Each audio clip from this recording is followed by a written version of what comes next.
Okay, Nana. So continuation part, that is asymmetric energy term, that is fourth part. So in asymmetric energy term, what will happen?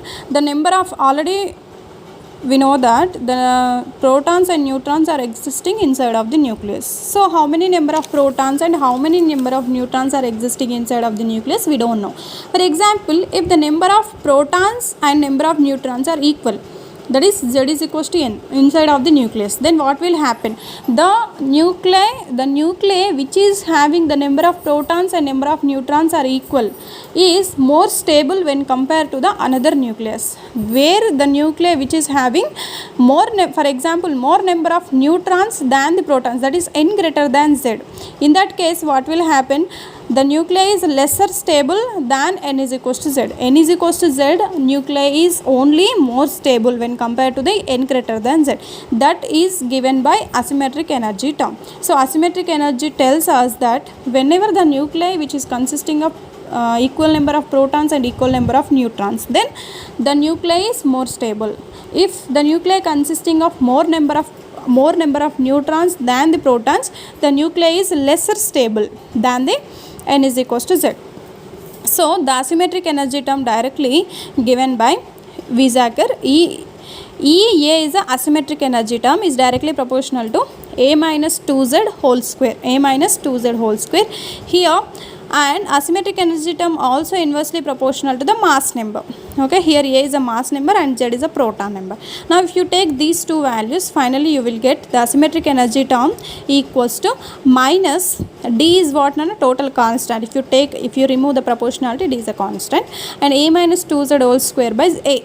This is what the asymmetric energy term. Take this as equation number 4. Okay, now coming to the fourth energy, that is pairing energy.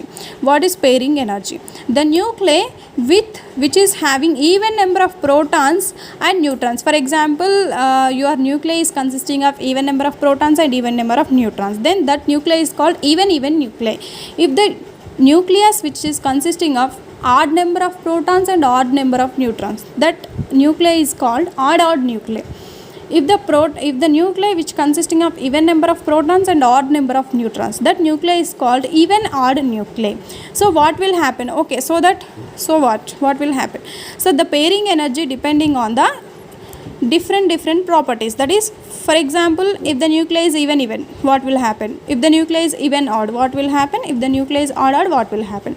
If the nuclei is even nuclei, okay, then the pairing energy is positive. If the nuclei is even odd, then the pairing energy term is 0. If the nuclei is odd nuclei, then the pairing energy term is negative. In this pairing energy term, there is a term called delta. Okay, this delta value is positive only when the pairing energy, when the nucleus consisting of even nuclei. Okay, if the pairing energy term, that is delta, is negative only for the odd nuclei, delta is positive only for the even nuclei, negative for the odd nuclei and 0 for the even odd nuclei. So the pairing energy term directly I am writing, the pairing energy term is inversely proportional to mass to the power of 3 by 4. You have to remember properly. So here the pairing energy term, if you remove the proportionality constant, it is EP is equals to minus delta divided by A 3 power 4. A power 3 by 4. This is pairing energy term, equation number 5. Now let us add all the equations, that is volume energy term. By adding all the equations, you will get the binding energy.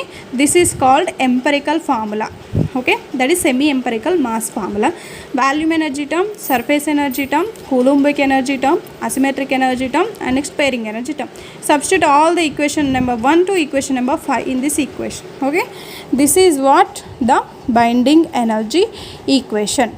Okay, the semi-empirical mass formula from the binding energy. Binding energy is equals to A minus B into A to the power of 2 by 3 minus C Z into Z minus 1 by A power 1 by 3 minus D A minus 2Z whole square by A plus R minus delta by A to the power of 3 by 4. So very important for the long answer question. Listen carefully. Thank you.